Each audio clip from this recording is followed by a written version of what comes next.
The Tar Heels were just better than Notre Dame. I do think Notre Dame is a good young team. I think if they are able to keep their core together, they're going to get better. Seems to me like Micah Shrewsbury is a pretty good coach, but they were overmatched on Tuesday night.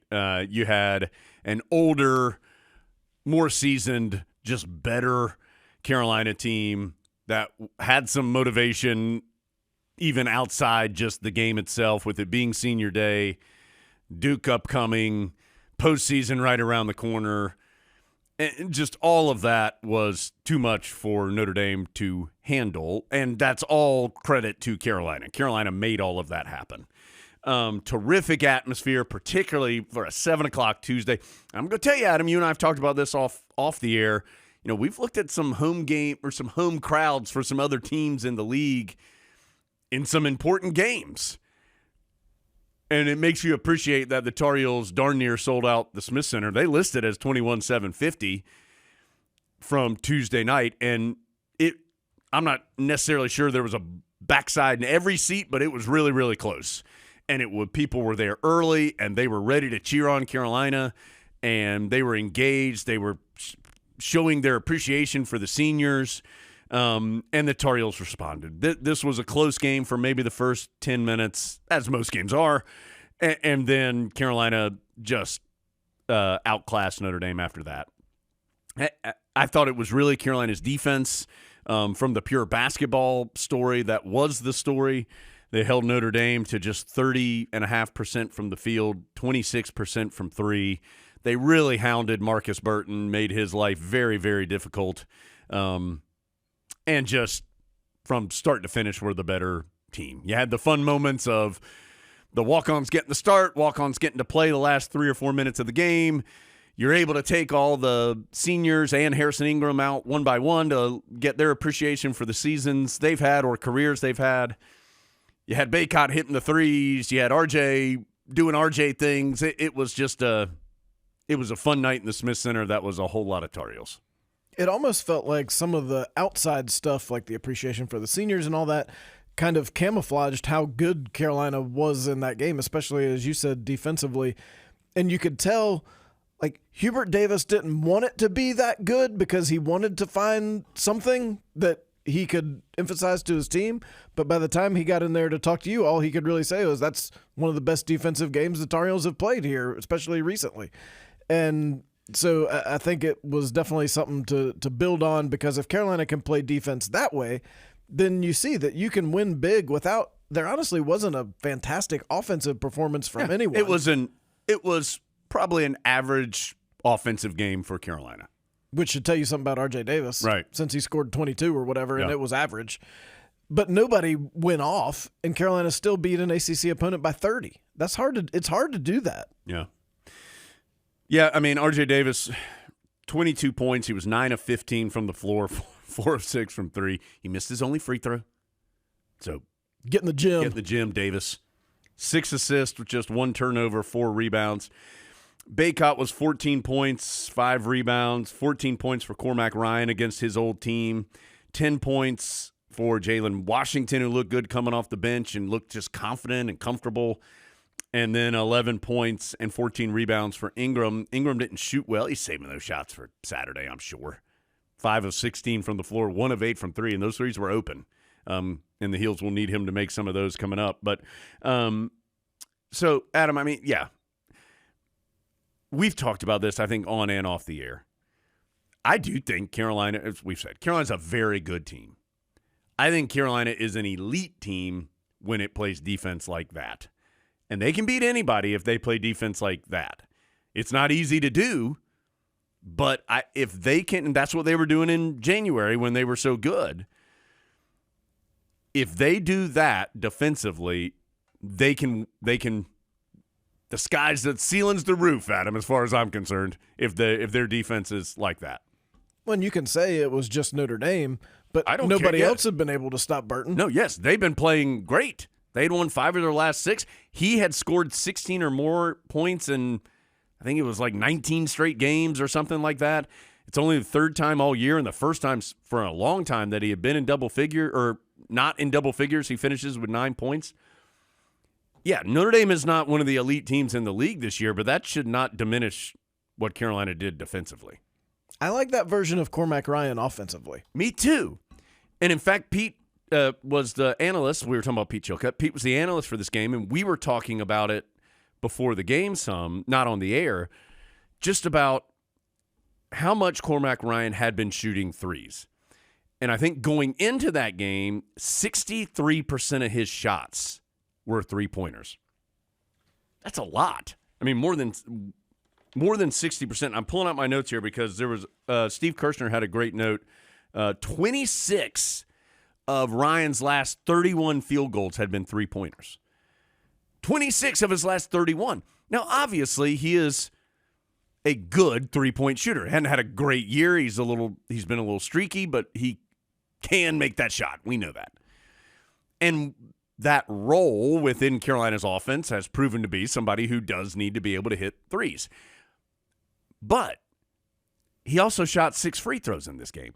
And I do think, Adam, some of it was that Konechny was guarding him, and it was like you could tell they had been on the same team. Cormac Ryan felt very confident that he could drive that dude to the rim, and that's not saying something negative about Konechny. It's just my opinion on what I saw from Cormac Ryan.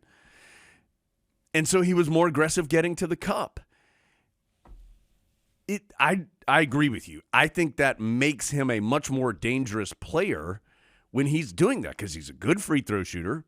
He's well above 80% this year and above 80% in his career. So he's a good free throw shooter. He's got length. He can finish at the rim. He's got a nice mid-range jump shot too. It doesn't have to be the three, especially on some nights like we've seen where if he's not hitting them, it's a lot better to go 1 for 4 than 1 for 9 and drive a couple of times and see what happens. And that's the version of Cormac Ryan I think of when I think of the guy Carolina had trouble stopping at Notre Dame.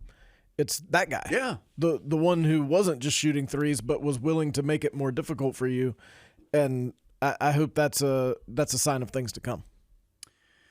Adam, we've talked, here, there, everywhere, on a boat, on a float, about R.J. Davis and Armando Bacot. I don't know what a whole lot more to say other than these are two guys that have played huge roles for Carolina basketball in a changing time of college athletics, and great to see them both go out with success. Again, with the caveat that R.J. Davis may be back. We do not know, and I truly believe that decision has not been made and don't have any idea which way he is leaning, if he is leaning anyway.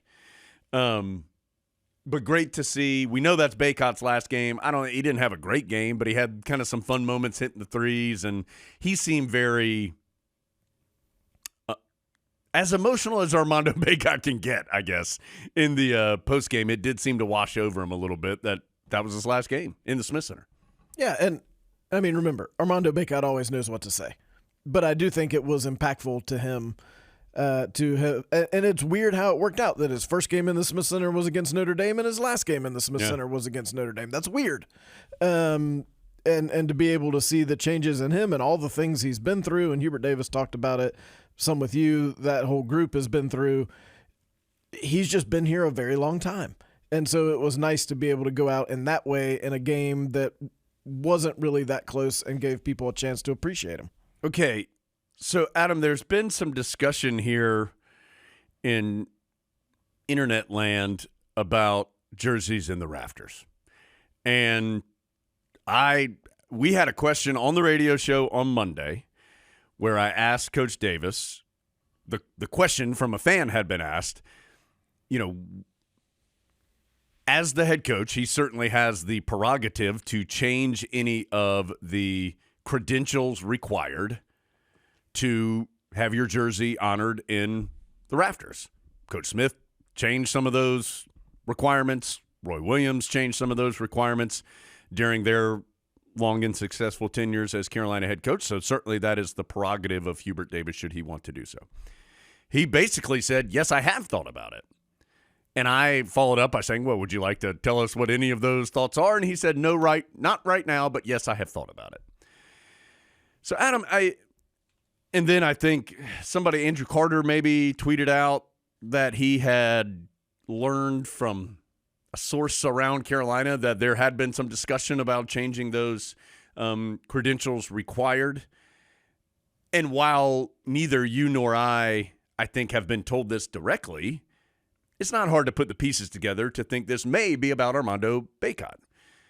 RJ Davis is likely going to win ACC Player of the Year and or be a first or second team All-America. I would think he'd get both of those things, be a first or second team All-America and Player of the Year, which is going to have his jersey go up and be honored. Bacot has kind of been on the edge of a lot of these different requirements his entire career. I do think he should have won ACC Player of the Year in 2022. When Alondes Williams from Wake won it, I voted for him, Adam, for Bacot. He would have been the Final Four most outstanding player had Carolina held on to that lead against Kansas in 22. He's done a bunch of things for the Tar Heels, but he has not hit one of these credentials that Carolina has set in the past. So it will be interesting to see. It is amazing to me how dug in people get on this conversation. To me, my opinion is if Hubert Davis wants to change the credentials, he's the head coach. He can do it. And to me, he's somebody who understands the history of Carolina basketball. He understands the value and the importance that the Tar Heels, both as a program and as a fan base, put on those jerseys in the rafters. So he's not going to do something reckless. He gets it. Things change, Mox. You're the starting quarterback now. It just that to me, those things have changed in the past. There is a precedent set, so it's not a huge deal to me if Hubert Davis elects to do it. That's his call. Yeah, I think it's not as much of a slam dunk as Andrew Carter portrayed it to be. Right. That this is going to happen. It sounds like it's being discussed or thought about. Yes. The easiest way to solve this conversation is Armando Bacot goes and becomes the MVP of the 2024 Final Four. Yes. And then you don't have to have this discussion. I think basing anything on countable stats in a time when the number of years you play is so in flux is probably not the way to go.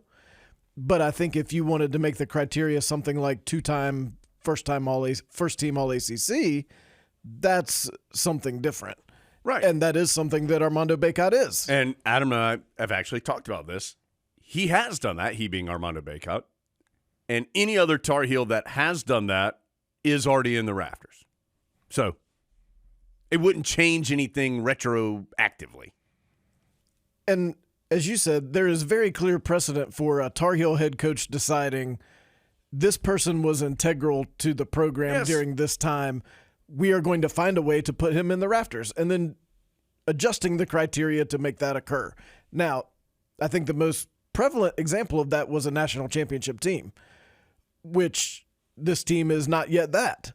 But if this team becomes a national championship team, then put the whole team up there. Right. I mean, so let's revisit this in a month. Adam, just so people know, and then we'll move on. Coach Smith added the team MVP of a national championship winning team, right? Which got George Lynch up there. Right. And then Roy Williams added, was it the Final Four most outstanding player? I think that's right. Because that got Wayne Ellington up there. Right. Is that correct? I know that Coach Smith won. I know Coach Williams did adjust the criteria. I mean, I think what people have to appreciate is when you start talking about this, you're opening the door to other people who feel like they should be up there. Right. And maybe should be. Someone like a Kennedy Meeks. Right. Who I think you could make a strong argument for being the MVP of the 2017 Final Four, which would have gotten him up there, but he didn't win it. But once you start talking about, okay, we're going to adjust some things in the rafters, you're going to hear from a lot of people absolutely who that is important to, and you run the risk of disappointing them or in some way offending them because you've adjusted the criteria, but you didn't adjust it enough for them. Right. which is tricky. So it's not just as easy as should Armando Bacot be up there or not, yes or no. Yeah. Ed Cota, let's get Ed up there just for the heck of it. Let's just have Ed up there just for the heck of it. Can we just award him the retroactive Koozie Award or something? Although that currently wouldn't get him up there and would also create some other issues. Yeah. So, yes, I'm in on Ed Cota. And a great podcast. It was a great podcast. That was during the ACC tournament. Yes, it was. Who knows who we'll talk to this year? That was a great one. That was in 2018. Go back and find that one.